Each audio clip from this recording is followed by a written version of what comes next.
Hello दोस्तों, मैं आचार्य सत्येंद्र कौशिक शास्त्री। स्वागत है दोस्तों आपका हमारे यूट्यूब चैनल आचार्य सत्येंद्र पे। दोस्तों, जैसा कि मैं पहले ही अनाउंस कर चुका हूँ कि अभी जो यूपी में टीजीटी और पीएचडी हिंदी का एग्जाम होने वाला है, उसके लिए हम एक स्पेशल बैच स्टार्ट कर रहे हैं। हिंदी को बचाने के लिए एक कदम है, हिंदी के लिए एक कदम है कि हिंदी में नहीं कटेगा एक भी नंबर। ठीक है दोस्तों, इससे पहले हमारी क्लास सारी ऑफलाइन होती थी, तो हमने अब एक नया स्टेप लिया कि हम ऑनलाइन बच्चों को फ्री में ही एजुकेशन प्रोवाइड करवाएं।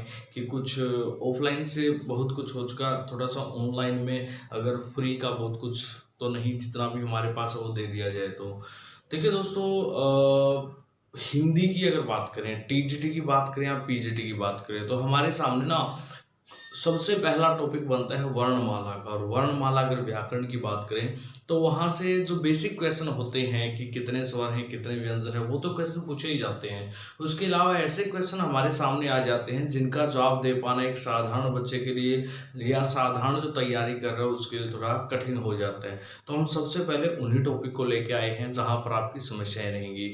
जैसे कि आप देख रहे हो कि सबसे पहला क्वेश्चन है कि 12 खड़ी में कौन से स्वर का प्रयोग नहीं होता, और उसका रीजन क्या है कि क्यों नहीं होता उस स्वर का प्रयोग 12 खड़ी में, जबकि स्वर तो वो है फिर भी 12 खड़ी में उस स्वर की मात्रा का प्रयोग नहीं होता। अगला क्वेश्चन जैसा आप देख पा रहे हो, उत्क्षिप्त वर्ण कौन से हैं। भाई, हिंदी वर्णमाला की अगर बात करें तो उनमें से कौन से वर्ण ऐसे होते हैं जिनको उत्क्षिप्त नाम से जाना जाता है। तो दोस्तों, जिस भी साथी ने अब तक हमारे यूट्यूब चैनल सब्सक्राइब नहीं किया, सबसे पहले आप सब्सक्राइब कर लीजिए, क्योंकि यहाँ पे आपको मिलने वाली है फ्री में हिंदी की तैयारी, और वो भी एक अच्छे लेवल से और बिल्कुल ही फ्री में। इसमें कोई दोहराई नहीं है दोस्तों, हर रोज आपको क्लास प्रोवाइड करवाई जाएगी। और बेल आइकन जरूर प्रेस कर लीजिएगा, क्योंकि मैं नोटिफिकेशन नहीं डाल सकता, आपको खुद को नोटिफिकेशन मिल जाएगा अगर आपने बेल आइकन प्रेस कर लिया। जैसे ही नई वीडियो आती है तो आपको नोटिफिकेशन मिलता रहेगा। और संडे को आपका लाइव टेस्ट भी होगा। उसके बाद है जैसे नेक्स्ट क्वेश्चन है, हिंदी भाषा में अयोगवाह कौन कौन से होते हैं। भाई, हिंदी जो भाषा होती है वो उसके अंदर ना क्वेश्चन दो प्रकार से होते हैं कि वर्णमाला में अयोगवाह कितने हैं और भाषा में कितने हैं और कौन कौन से हैं, और दोनों का आंसर अलग अलग है। अगर वर्णमाला की बात करें दो और भाषा की बात करें तो 3 हमारे होते हैं उस चीज के बारे में। या फिर क्वेश्चन बनते हैं, किन वर्णों से कोई भी शब्द ही नहीं बनता। क्या हिंदी वर्णमाला में ऐसा कोई वर्ण भी है जिससे कोई शब्द बनता ही नहीं है। अगला क्वेश्चन है, किन वर्णों से कोई शब्द ही नहीं बनता और किन वर्णों से बनने वाले शब्द अशुद्ध होते हैं। क्या कोई ऐसा वर्ण भी है कि जिनसे शब्द तो बनते हों बट जो शब्द बनेंगे ना वो सारे के सारे अशुद्ध होंगे, अर्थात वो सारे के सारे गलत, जिसको आप बोलते हो ना अशुद्ध शब्द कहा जाएगा। नेक्स्ट क्वेश्चन है, अर्ध स्वर किसे कहा जाता है। हिंदी वर्णमाला में कुछ एक व्यंजन भी ऐसे हैं हिंदी वर्णमाला में, जैसे कि आपको यहाँ पे वर्णमाला दिखाई दे रही है, कुछ व्यंजन ऐसे भी हैं जिन व्यंजनों को अर्ध स्वर के नाम से जाना जाता है, तो उनका डिस्कस होगा। उसके बाद है, ताड़न जात वर्ण कौन से हैं। ऐसा कौन सा वर्ण है जिनको ताड़न जात कहा जाता है, ताड़न जातीय वर्ण कहा जाता है। उसके बाद है, संघर्षी वर्ण कौन से होते हैं। ये 2 प्रकार के क्वेश्चन होते हैं, एक होता है स्पर्श संघर्षी वर्ण और एक होता है संघर्षी वर्ण। तो संघर्षी वर्ण कौन सा है, ठीक है। तो ऐसे ऐसे क्वेश्चन सामने निकल के आते हैं, तो उसको सोल्यूशन करने के लिए हम पूरी तरह उसको डिटेल से बताएंगे। सबसे पहले ना मैं कुछ क्वेश्चन आपको दिखा देना चाहता था कि इस प्रकार के क्वेश्चन हमारे टीजीटी में भी पूछे जाते हैं। एक्चुअली ना जो वर्णमाला का है ज्यादातर पीआरटी में पूछा जाता है, मगर जब ऐसे क्वेश्चनों की बात करें तो टीजीटी में आ जाते हैं, क्योंकि टीजीटी में हमारी व्याकरण होती है और पीजीटी में भी इनमें से 1 या 2 क्वेश्चन हमें देखने को मिल जाता है।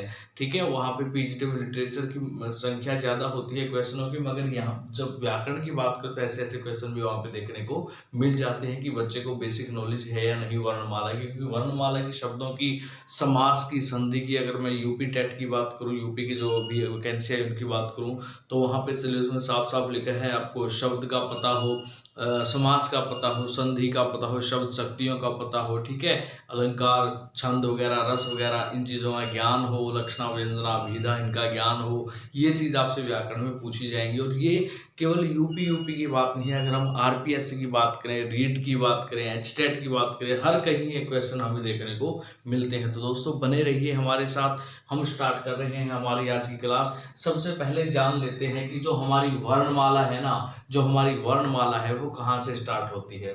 दोस्तों, हमारी वर्णमाला है ना स्वरों से स्टार्ट होती है, जिसमें पहला स्वर आपको यहाँ पे दिखाई दे रहा है, ये देखिए, यहाँ से लेकर के यहाँ तक के वर्णों को स्वर कहा गया था सबसे पहले अगर हम बात करें।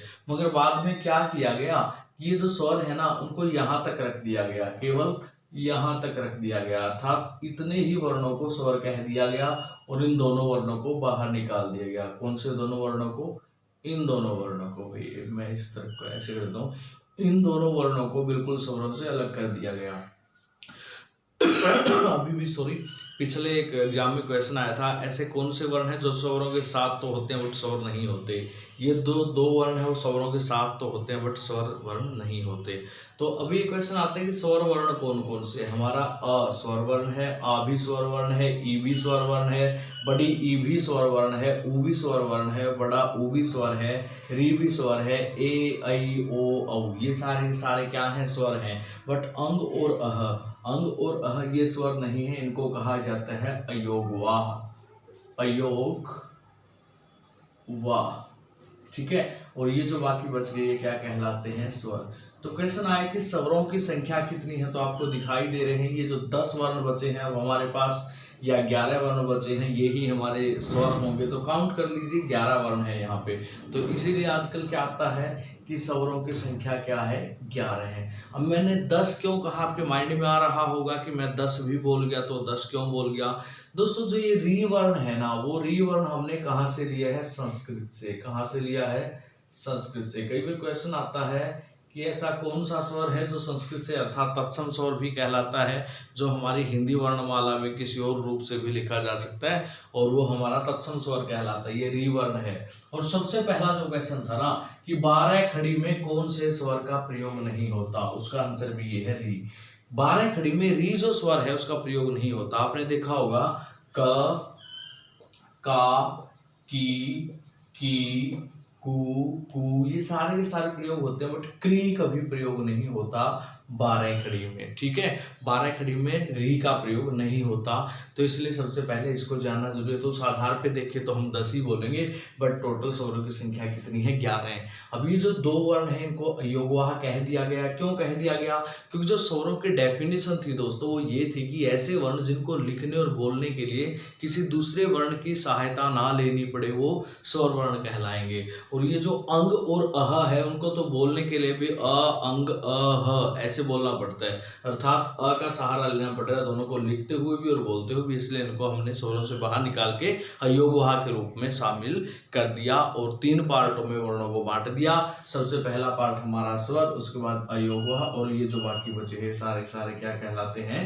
व्यंजन। ये सारे के सारे क्या कहलाते हैं, व्यंजन। अब अगर मैं स्वरों की बात करूं तो स्वरों की संख्या हमारे पास 11 हुई, अयोगवाह की संख्या 2 हुई, मगर अयोगवाह की वर्णमाला में 2 हैं। अगर हम भाषा की बात करें तो अनुनासिक जो हमारे पास होता है वो भी अयोगवाह कहलाता है। तो भाषा में 3 और वर्णमाला में 2 हो जाते हैं। अब हम बात करते हैं बेसिकली व्यंजन के साथ कि व्यंजन में क्या है। भाई व्यंजन में देख लो, ये यहाँ से लेकर के यहाँ तक सारे के सारे व्यंजन है, मगर इनको भी आगे जाकर के बांटा गया है। कैसे, अगर मैं बात करूं कि यहाँ से लेके यहाँ तक के जो वर्ण है केवल इतने वर्ण। अब आप ध्यान से देखना, मैं इसको थोड़ा सा रफ कर देता हूँ ताकि जो मैं शो करना चाहता हूँ आराम से आप देख पाओ। देखिए भाई, हम केवल अब इतने वर्णों की बात कर रहे हैं। ये जो वर्ण है इनको वर्गीय वर्ण कहा जाता है। उसका रीजन है कि क्यों कहा जाता है। वर्ग हम उसको बोलते हैं जिनकी चारों भुजाएं समान होती हैं, जिसकी चारों भुजाएं समान होती हैं। अब अगर इन वर्णों को हम ध्यान से देखेंगे, 1 2 3 4 5, 1 2 3 4 5, 1 2 3 4 5, 1 2 3 4 5, अर्थात इस टुकड़े को अगर हम ऐसे काउंट करें, ऐसे काउंट करें, ऐसे ऐसे चारों तरफ से काउंट करेंगे तो 5 ही हमारे सामने आते हैं। इसलिए एक वर्ग बन चुका है। इसलिए इस वर्ग में आने वाले अर्थात क से लेकर के म तक के वर्णों को वर्गीय व्यंजन भी कहा जाता है। वर्गीय व्यंजन भी कहा जाता है और इन्हीं वर्णों का नाम है स्पर्श व्यंजन। इन्हीं वर्णों को क्या कहा जाता है, स्पर्श व्यंजन। आज हम पहली कड़ी से स्टार्ट कर रहे हैं दोस्तों। ये क्लास आज फर्स्ट क्लास है और बिल्कुल पहली कड़ी से स्टार्ट है, तो जोरदार समर्थन कीजिए दोस्तों। आप सबके लिए फ्री में लेके आया हूँ। एक प्रकार से जो ज्ञान होता है ना उसकी सीमा नहीं होती, मगर मैं कोशिश करूंगा जितना मुझे आता है, जितना हमारी टीम को आता है वो आपको प्रोवाइड करवाया जाए। ओके दोस्तों, तो इनको क्या कहा जाता है, वर्गीय व्यंजन या स्पर्श व्यंजन का नाम है। ठीक है, क से म तक के वर्णों को। बस आपसे उम्मीद करते हैं कि बदले में आप क्या कीजिए, जितना हो सके इस वीडियो को शेयर कीजिए, लाइक कीजिए और हमारे चैनल को सब्सक्राइब करना मत भूलिए। अब आगे देखिए, अब हम बात करते हैं कि इन्हीं वर्णों को वर्गीय बोल दिया, स्पर्श बोल दिया। हमने कुछ समय पहले देखा था कि यहाँ पे बिंदी लगी होती थी, अब यहाँ पे बिंदी नहीं है, ये बिना बिंदी वाले वर्ण और इन दोनों वर्णों को अलग से रखा गया है। अब ये बिंदी वाले यहाँ पे, बिना बिंदी वाले यहाँ पे। अब इनको क्यों अलग से रखा गया, क्योंकि हमारे जो ड और ढ थे ना, इनका उच्चारण अलग अलग हो चुका है। पहले एक ही उच्चारण था तो इनको अलग कर दिया गया है। बिल्कुल एनसीईआरटी की अगर बात करें तो इन वर्णों को कहा जाता है द्विगुण वर्ण। क्या कहा जाता है, द्विगुण। मैं यहाँ पे लिख देता हूँ इसका नाम, द्विगुण, द्विगुण व्यंजन, द्विगुण। और इन्हीं वर्णों का अगर दूसरा नाम मैं आपको बताऊं तो क्या है, उत्क्षिप्त, उत्क्षिप्त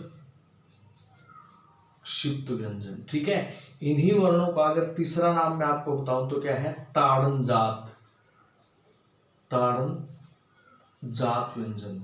तो हमारा द्विगुण, जिसको हम क्या लिखेंगे, द्विगुण। अगर आपको नहीं दिखाई दे रहा तो मैं ऊपर लिख देता हूं। उत्क्षिप्त में क्या करेंगे,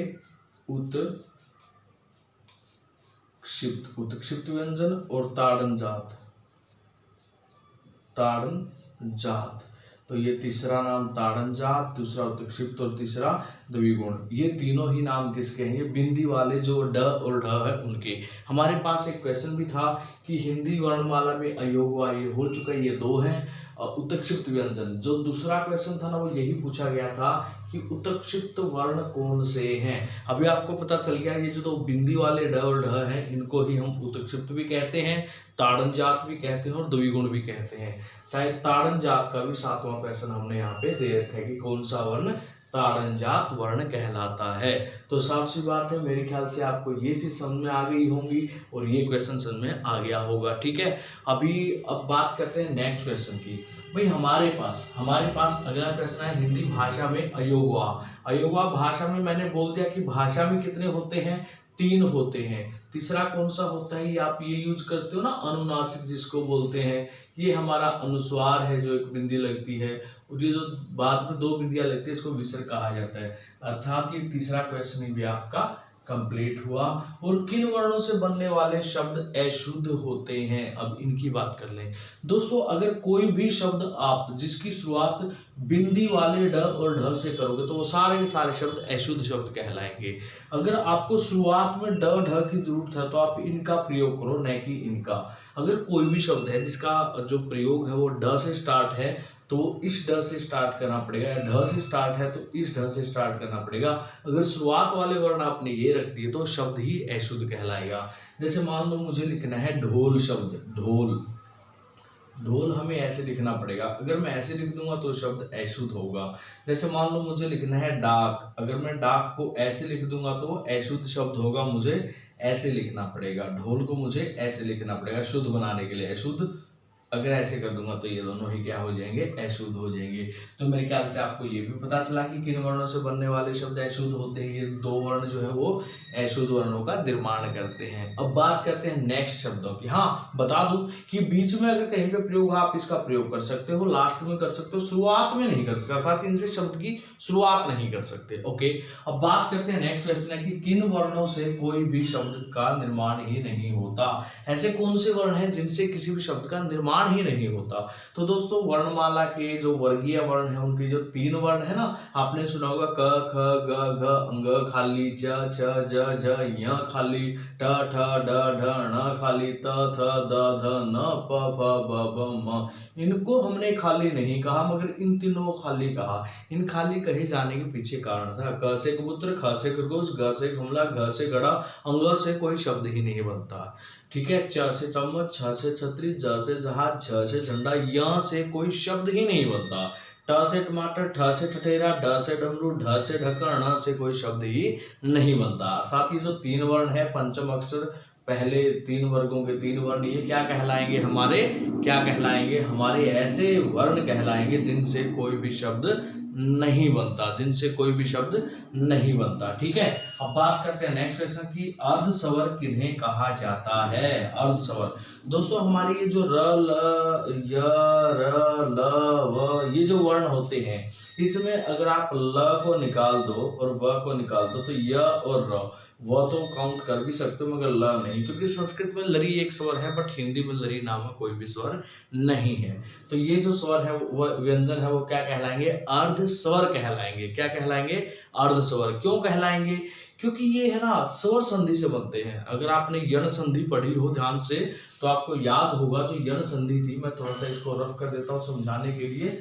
जो यण संधि थी दोस्तों, यण संधि में क्या था, जो ई और ऊ और री था ना, उनके बाद अगर कोई भी भिन्न स्वर होता था, जो ई था ना वो आधे य में बदलता था, ऊ हमारा आधे व में बदलता है और री हमारा आधे र में बदलता है। ठीक है, तो साफ सी बात है ये जो व्यंजन है ना य व र, ये किन से बने हैं? स्वर से निर्मित है, स्वरों से निर्मित है, इसीलिए इनको अर्ध स्वर कहा जाता है, क्योंकि इनके अंदर स्वरों की क्वालिटी है। स्वर संधि जो है ना वो किसी भी व्यंजन का निर्माण नहीं करती, स्वरों का निर्माण ही करती है। मगर यण संधि जो स्वर संधि है होते हुए भी व्यंजनों का निर्माण करती है, वो कौन से व्यंजन है? ये व्यंजन है, इसलिए इनको अर्ध स्वर कहा जाता है। तो दोस्तों नेक्स्ट, संघर्षी व्यंजन कौन से है या संघर्षी वर्ण कौन से हैं? दोस्तों हमारे पास श श श ह, जो ये 4 वर्ण है वो संघर्षी वर्ण होते हैं, क्योंकि इनको बोलने के लिए ना हमारी जिह्वा तालु के साथ टच कर जाती है और एक प्रकार से ना घर्षण होता है इनको बोलने के लिए, इसलिए इनको संघर्षी व्यंजन कहा जाता है। दोस्तों आज के लिए इतना ही, बाकी हम लेके आएंगे पूरी डिटेल से नेक्स्ट वीडियो को। नेक्स्ट टॉपिक यही रहेगा वर्णमाला, क्योंकि इसको पहले हम 2-3 वीडियो में कवर कर लेंगे कंप्लीटली, कोई भी क्वेश्चन बच ना जाए, उसके बाद हम नेक्स्ट टॉपिक पर चलेंगे। दोस्तों अगर वीडियो पसंद आए तो शेयर करना मत भूलिएगा। हमारा प्रयास सबका यही रहना चाहिए, एक कदम हिंदी को बचाने का, और इस मुहिम में हमने एक कड़ी और जोड़ी है कि अब हिंदी में नहीं कटेगा एक भी नंबर। बेस्ट ऑफ लक साथियों, धन्यवाद।